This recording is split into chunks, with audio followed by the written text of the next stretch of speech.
So I think we're going to go ahead and get ready. Thank you everyone for coming this afternoon. You'll notice at the back there are two separate tables with two separate sign-in sheets. We are hosting a joint session for those of you that have been here for the MS1, MS2 research track. This is your fourth session. For everyone else that is here for the IRB forum, welcome to our frequently asked questions review. So this is what we're doing today. We're kind of combining two birds with one stone, so to speak. So what we're going to go over today are forms and review types. This will be very familiar to a lot of you, but for some of you that are maybe just starting out doing research or did research before and haven't done it for a long time, this is just a little bit of review. We're going to talk about the principal investigator requirements because this seems to be something that comes up quite often about who can serve as PI. We're going to discuss compensation and research-related injury, HIPAA, consent, city, and then we're going to have, just like Jeopardy, a little potpourri section. Also, if you have any questions at any time, please put your hand up, let me know. We're happy to answer them. We also have a few IRB staff members here today that are sitting over here in the corner, so if I can't answer your question, hopefully someone else can. So our forms. All of our forms can be found on our website, which is humanresearch.gwu.edu. There are several tabs that you can click on. One specifically says IRB forms. We have different types of forms such as the initial review, the exempt and expedited forms. We have modification forms for any time the study needs to be changed. We have modification forms for expedited and modification forms for exempt. So please be cognizant of what type of study you want to make the modification for, because if you submit the wrong form, unfortunately, we're going to have to ask you to redo it and submit the correct form, just to make sure that everything is matching up. Renewal forms, when you have to renew a study every 365 days, this is when this form is used. It is used when identifiable data is being maintained or the study is currently ongoing, either during enrollment or the follow-up period. That's when you would renew your study. One caveat to that is if you are conducting FDA-regulated research and you only have de-identified data, we still have to keep that study open per the regulations. So if you are conducting research that falls under the purview of the FDA, but you only have de-identified data, normally we would let you close it, but we can't in that situation. So sorry for that, you have to do a renewal. Closure form is used when all study-related procedures are complete and identifiable data has been destroyed. So I have a couple of little stars here. The one at the bottom says sometimes identifiable needs to be kept, or identifiable data needs to be kept per federal regulations. That's what I was talking about, the FDA thing. The one above it, you may retain identifiers and still close your study. This is only if you have requested that during the initial review period. So if your study requires that you maintain identifiable data in order to conduct your analysis, such as certain types of limited data sets, like maybe dates of service or something along those lines, then in that situation we would allow you to retain that identifiable data and still close your study. But again, that's something that needs to be approved at the initiation and at the very front. And you need to justify a reason why you need to maintain that identifiable data. Let's see if I can open the page here and just kind of show you our website, hopefully. We'll see. So this is where you can find everything, maybe. Yeah, no, ask me later, whatever. So you can see right here, IRB forms. You have your exempt, your expedited, and your full board. The full board studies and expedited use the same form, so it's the synopsis form. The submission checklist, which we've discussed in previous sessions, is available to you, but it's not a requirement of your submission. And then here's your modification forms, your exempt, your expedited, and your full board forms. So this is where you find these. Your renewal forms and the closure forms. In addition, we also have problem reports. Anytime a study has deviated from the IRB approved protocol, anytime there's a protocol violation or an unanticipated problem, those need to be reported to the IRB, and here's where you would find those problem report forms. Okay, so everything's here available to you. If we don't have it, you don't need it. So, exempt forms. Exempt forms are only used for exempt studies. Again, as I was saying, if you need to modify an expedited or a full board study and you use the exempt form modification, unfortunately we're going to have to ask you to redo the form. Exempt studies are less than minimal risk and have to meet the 6 categories of exemption. Exempt studies must be reviewed by the Office of Human Research prior to initiation. Exempt does not mean exempt from review. This is something that has been coming up quite often with research where people say, well, I think I'm exempt, but it turns out that they're not exempt. What they are doing is not conducting human subjects research, or it's not even meeting the definition of research. So exempt is a category of review. Exempt studies do not need to be renewed or closed, so you are free to continue on after the 365-day period for exempt studies.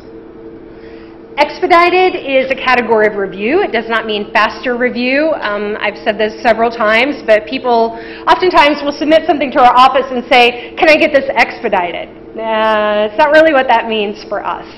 Again, it is a category of review, and expedited studies and those requiring full board review must undergo annual review process and closures.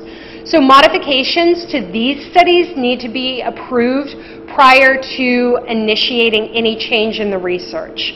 We do not provide retroactive approvals for modifications or initial studies.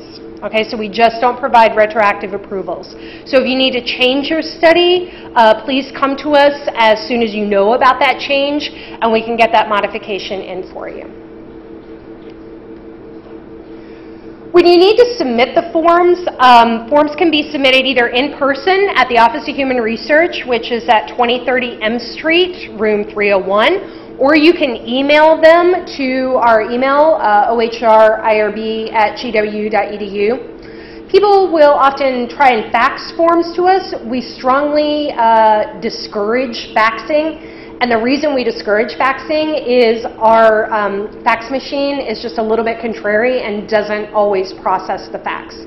So people will say, well, I faxed that into you, but we don't get it a lot of times. It's just the way our equipment is set up, and we do apologize. We know that that is a mode of communication that a lot of people are still using. We prefer that you actually either bring it in or email it to us to ensure that we receive it. Once we do receive something by email, you will receive a receipt that indicates that we've received your submission. You'll be contacted in a certain time frame from somebody to talk to you about your submission. Signatures must be obtained by your PI and department chair in order to conduct initial review. I have had a study for 2 weeks now that I've been conducting a preliminary review on, and it's been ready to go for formal review, but I still don't have the signatures of the PI and department chair, so I can't forward it on. So because this was submitted to me without any signatures, I can't do what I need to do to send it forward for formal review. So these are the sorts of things that can trip people up if you don't have those signatures. If the PI has an MFA appointment, so signatures must be obtained from either Dr. Simon or Dr. Wasserman. This is done by going through Donna Embersit. She is on the 8th floor of the MFA. Donna will be your gatekeeper to obtain these signatures. Okay? We look for Donna's signature on your submissions for an MFA study, so please make sure that you go to Donna first. She will get the signatures. She will then contact you to come and pick up your packet. You can either scan it into us or come and see us. If you have any subsequent documents that you need to submit to us, like modifications, renewals, closures, anything of that nature, the PI must sign those as well. We will oftentimes receive modifications, maybe from student researchers that they don't have a PI signature. Again, we can't review it without the signature because the PI has full responsibility for that study. They need to know what's going on at all times. This is who can serve as principal investigator. It must be a full-service faculty member. These are not our rules. These are the university's rules, and this is in the faculty handbook in section 5. It includes a professor, associate professor, assistant professor, research professor, or research scientist. Okay? So any of these 5 individuals can serve as a PI. However, if there is a compelling reason for someone other than those listed to serve as PI, exceptions can be made on a case-by-case basis.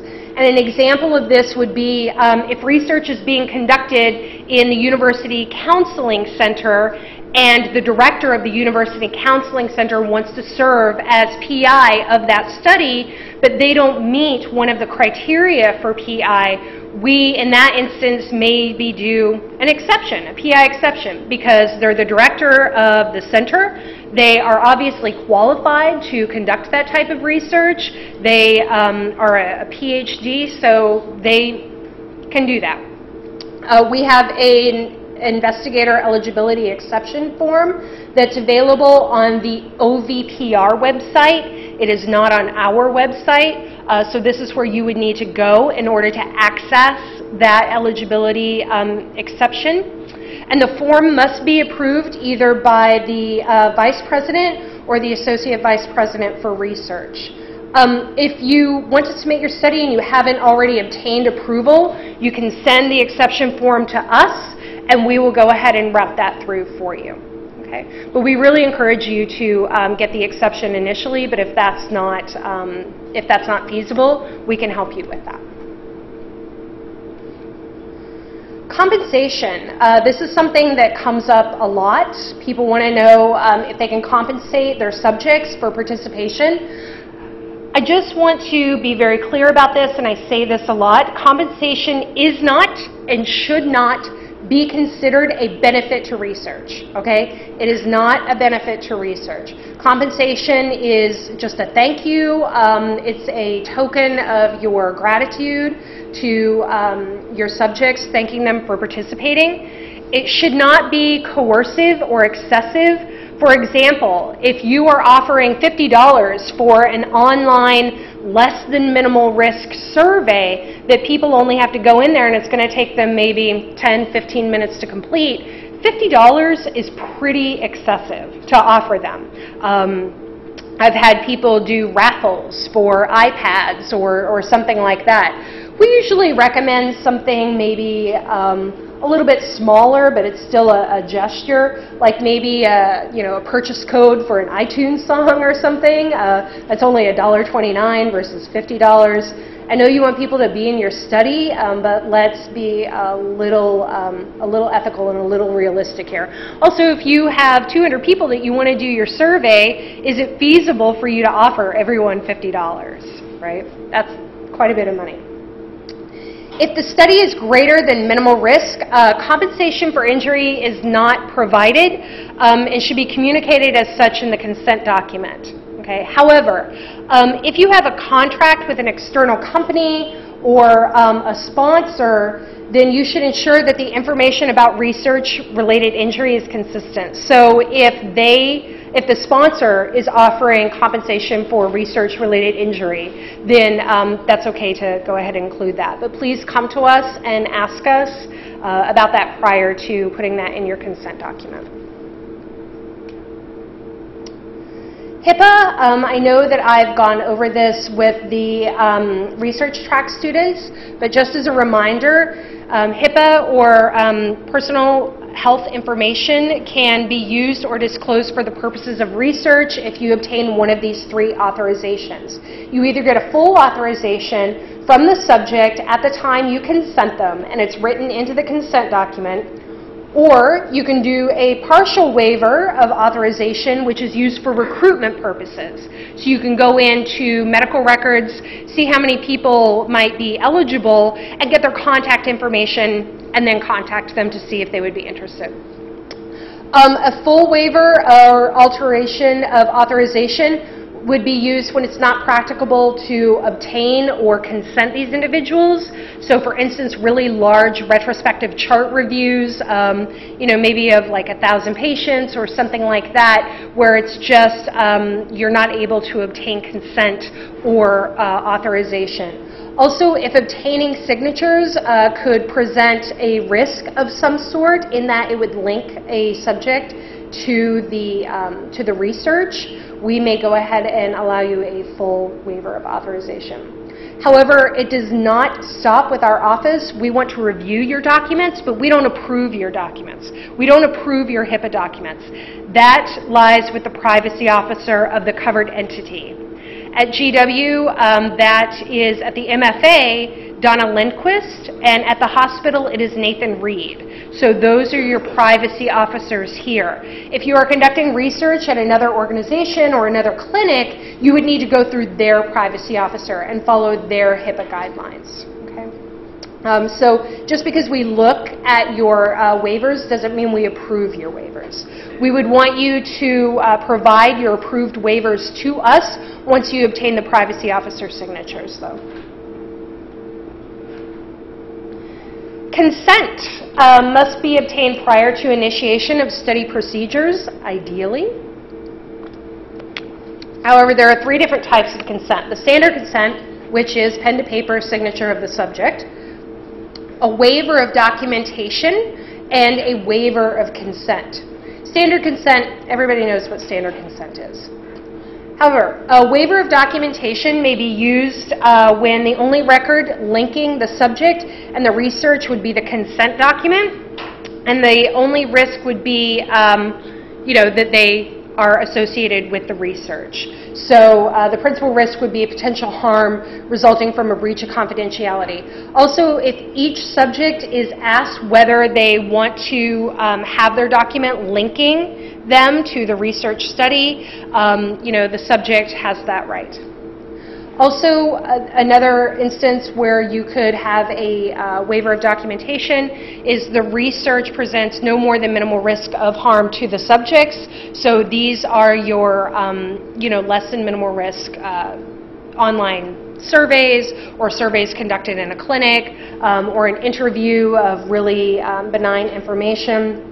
And it involves no procedures for which written consent is normally obtained outside of the research context. Okay? So these are the rules governing consent documentation waiver. For the FDA, the rules are a little bit different. For the FDA, waiver of documentation for informed consent is the research presents no more than minimal risk of harm to the subjects, and it involves no procedures for which written consent is normally required outside the research context. The FDA does not allow for waiver of consent except for very, very specific circumstances.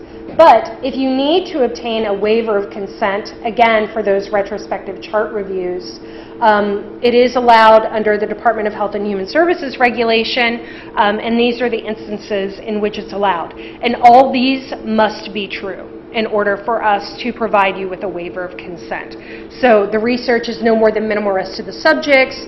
The waiver will not adversely affect the rights and welfare of the subjects. The research could not practicably be carried out without the waiver, and subjects will be provided with additional pertinent information if appropriate. So all these have to be true in order for us to provide you with a waiver of consent. We often get people writing on applications or calling us and saying, well, I'm not going to get consent because I'm doing an online survey. That's not 100% accurate. You are obtaining consent. You're just getting a waiver of documentation of consent. So those are just some little differences that we see coming into our office. City training. Again, I hate to keep harping on city training, but it's a question that we get daily, several times a day about city. All researchers must be current on their city training, either for social behavioral research or the biomedical investigator research. So when you are first going in to do your city, make sure you sign up for the basic course on either of these and not the responsible conduct of research. If you are required to complete the responsible conduct of research for a grant or for a course or something along those lines, please note that the responsible conduct of research does not translate to our requirements. So you would have to take both. You can go to cityprogram.org, sign up, get your username and password, complete the modules. HIPS, or Health Information Privacy and Security, is the city HIPAA course that you need to take if you are accessing PHI. So if you're reviewing medical records, or if you are creating medical records, or if you're doing anything with PHI, you need to complete the HIPS course. Again, the responsible conduct of research modules don't satisfy our training requirements, so if you're not sure what you have or what you've done, or if you've completed the correct module, you can always send us an email asking for us to look you up, and we will say, you know, yes, you're good, or no, you need to complete this. Please note that we do not run city. That is run out of the University of Miami. So any questions you have regarding the city modules or accessing your password or anything like that, don't go through us. They would have to go through city themselves, so you can contact them. And there's a little contact us section. City must be renewed every 2 years, and researchers must pass with 75% of the questions successfully. We've had people not pass, and it is unfortunate that you know, they've done all the work and haven't passed, and you know, we get their study, and then we realize, oh, well, they need to complete their city. So please make sure that you have successfully passed that with 75% before submitting your studies to us. It is the responsibility of the researcher to maintain your city reports. We do not maintain them. We don't track them. Any notifications that you receive about your city expiring comes from city itself. It does not come from our office. So we do not keep your reports. We don't keep track of that. That is your responsibility. So please, you know, don't call us and ask for them because we don't have them. Reports can be obtained by logging into your account and viewing the course you've completed, and then you can do a print completion report if you need it, or you can save it on your desktop in a PDF, whatever it is going to work for you. Again, city completion reports don't need to be submitted to us, but if you have outside collaborators that maybe have taken city elsewhere and they're not affiliated with GW and they don't want to affiliate with GW, you can submit their completion reports to us to satisfy that requirement. And again, we cannot provide you with your password. That used to be the case a few years ago, but City has updated its policies and we can no longer do that. So you can contact them at the University of Miami. So these are a few of the questions that we receive from time to time. People will call us or email us and when they are completing a grant proposal or when they're working on cooperative or collaborative research, and they'll say, well, what's your FWA number? Our FWA number is right here. We are more than happy to provide that to you when needed. You can also look up our FWA number. I believe I always just do a Google search for IRB lookup. And I believe it's run through OHARP, is that, yeah. It's run through the Office for Human Research Protections through the federal government, and you can just enter a GW's name, you can get our IRB registration number and our federal-wide assurance number, okay? So it's all publicly available information. Another question that we receive often is when people are completing their forms, they say, well, who's my sponsor? And I say, are you getting any money to do this research? And they say no, and I say, you don't have a sponsor. So if you're not getting any sort of funding to conduct your study, then you don't have a sponsor and you can just put in A. That's no big deal. You don't have to put your own name if you're giving yourself the money or if you're funding it through your own pocket. Don't worry about that. That's totally fine. But if you have a federal sponsor or a foundation, or even if you are receiving intramural funding, anything like that, then you can put the sponsor down. Otherwise, don't worry about it. What do you use for your campus address? Even if you're not on campus, put your office address. If you don't have an office, you can put the office address of your PI. You know, we don't need your home address. We don't need anything like that. You can just go ahead and put your PI's campus address down there. That's completely fine. We get emails indicating, I need an IRB number. We cannot provide you with an IRB number without a submission. So we need to receive a submission physically in our office, either through you dropping it off or through the email for us to provide you with an IRB number. So if you need an IRB number for a grant, please let us know when you submit your study, and we can go ahead and provide that to you right away. Okay, we can get the number generated and send it back to you so you can put it on your grant submission. Otherwise, you will receive notice of your IRB number during the preliminary review process. So once your study is assigned to an analyst and they conduct the preliminary review, they will send you an email with your IRB number in the subject line. So that's when you get your IRB number. And finally, if you are conducting research at another institution, or if you are on a research study at another institution, we can do something called an IRB of record, and I think I've spoken about this during the other sessions with the research track students.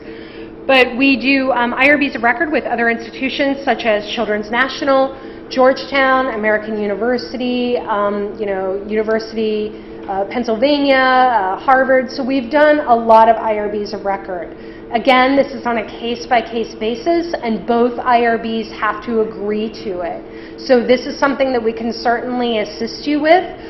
We have an IRB of record form that you can complete, or you can contact us, and we can help guide you to that and let you know what documentation we need. Okay? We have someone in our office designated to conduct these, so you will be working with that individual directly when you need an IRB of record. This is something that we do quite a lot of.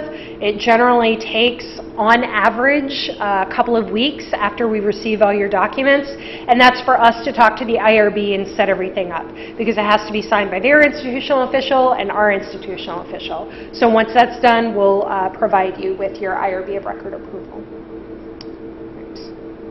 So again, these are just questions that come into our office quite a lot that we see or people call and ask us a lot of. So right now what I want to do is just open it up for any questions that you have for our office, any questions that we can answer for you. Again, if I can't answer them, we have many members of the IRB staff here that will be more than happy to address your questions or concerns. Ready, go. Anybody want to be first? Yeah. Thank you for being brave. So when we're listing recruiting sites, how specific do we have to be about where we're going, like if we're handing out home cards or something information? Oh, for something like that, I mean, you don't have to be very, very specific. Now, if you were recruiting in, a specific location where you need a site permission, then we would require you to be specific. But if you're just going to like an event to hand out information, you can just say, recruitment will take place at, this street fair, and that's where you're going to recruit from, and you're going to hand out your handbills or set up a booth or whatever it is that you're doing. But if you are recruiting a specific population from maybe like a clinic or somewhere, DC Department of Health or something like that, that's when you need to be really specific. But if you're just doing a broad recruitment, then not necessarily. So yeah, or you could just let us know in general, the places where you're going to go. Yes? Say we have an ongoing study and we're looking to renew it for the coming year. And there's previously been a student working on collecting the data. Is that student graduated or because their rotation ended, they're no longer working on it? Should that be something that needs to be submitted as a modification? If there's changes that way, even if Yes. they will be on publication? Yes, so you can do, if you have a modification like that with your renewal, you can submit them concurrently. Yeah, so you can submit the modification to remove the research team member with the renewal, and we'll review them at the same time. Yeah, but just make sure that they're off all the documents, like the synopsis form, if they were listed on the consent, if they were listed anywhere else, just make sure that you're removing them. Yeah. Yes, ma'am. Sort of a similar question. If you have an ongoing study and you're adding a medical student to it, we also need to be just adding one month if you have been renewal again. You can do the modification with your renewal. It's the same thing. But if you're not doing it, It's already been renewed. oh, So it's just do the modification with the updated synopsis form and any documents that they're going to be listed on. But you can just update the synopsis form and do the modification. Yeah. Yeah, Irisha.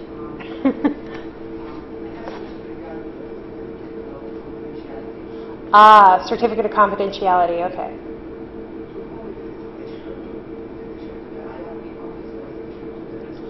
It is issued to the investigator.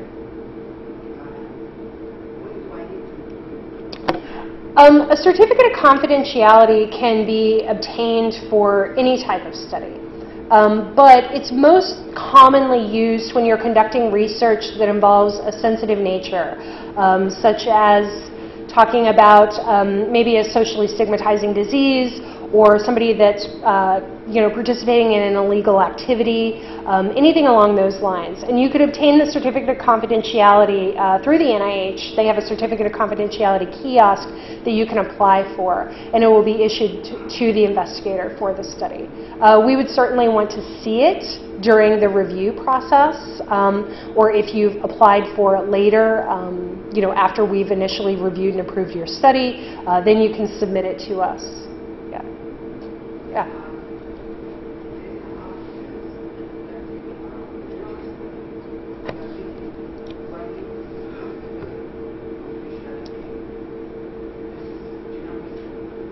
For a genomic study, do you need a certificate of confidentiality? I'm going to defer to Melissa on that one. I'll give you our answer of it depends. There are currently laws on the books, one referred to as GINA, which is the Genetic Information Non-Discrimination Act, which protects genetic information. So employers, insurance companies can use that information against the beneficiary or something. And so there may be sufficient protection out there already. So if you aren't thinking about it, I would suggest submitting the study to us first, and then we can talk about what real risks there might be if you're protected under GINA, and the certificate would be a nice to have, not a have to have. Any other questions for us? Yeah. If we're potentially doing a screening through a website, we're seeing if people are eligible to participate or not, like through our study's website, can we collect any identifying information online? Like if we were, people fill out a form to see if they were eligible, and if yes, we could get their names. Is that possible? Is that part of your, is this an ongoing study or are you just asking? Oh, yes. Yes, you can do that. So let's say that you have a link to a website that has information about the study, and somebody can fill out a form, and you can say, if you're interested in learning more about the study and taking a screening to determine if you're eligible, complete this form. And then maybe at the end of the form you can either have it built in that once they hit submit, it calculates it and says, yes, you're eligible, or your information has been forwarded to the research team members, or no, you're not eligible, sorry, and it deletes all the information. So there are ways to do that. Just so long as it's an improved screening and recruitment method, then it should be fine.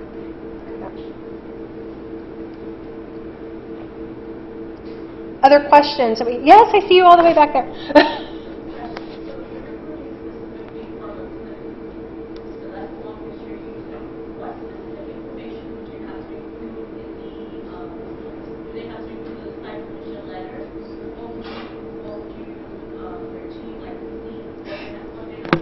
Oh, so you're asking me what needs to go into a site permission letter.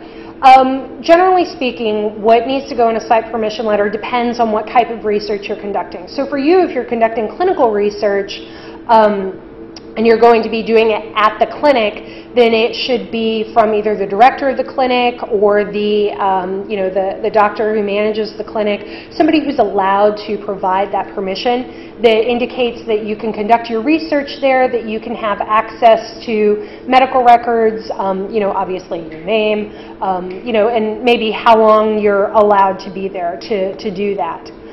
So there's no specific template for a site permission letter. We generally want to see that it's okay for you to do your research there, or if you are accessing medical records, only to take out certain variables, maybe what variables you're going to extrapolate from the records. So those are the sorts of things that we want to see in a site permission letter. But there's no specific template because it just varies from study to study. Yeah, but so long as it's, allowing you to do that study by somebody that can provide that permission, that's fine. And it can be an email directly to the analyst that is conducting your preliminary review. It can be in a letter. It can be in an email to you that you provide to us. Any of those are sufficient.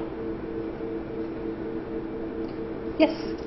If you want to do research in a school system and have to obtain permission, thinking they're going to give permission if it's approved by IRB, and then you give permission if it's approved by the school system. How do you maneuver that catch-22? Oh, the big tug-of-war. So generally in that instance, what we will do is provide you something called a provisional approval. And that provisional approval will indicate that your study is approvable and something that we will approve provided that we receive the site permission letter. And with that, you can provide it to the school where you're going and say, my IRB is ready to approve this, and the only thing they need is the site permission letter from you. And hopefully they'll give you the site permission letter. If not, they are more than welcome to contact us and we can work something out. But that's a very frequent situation.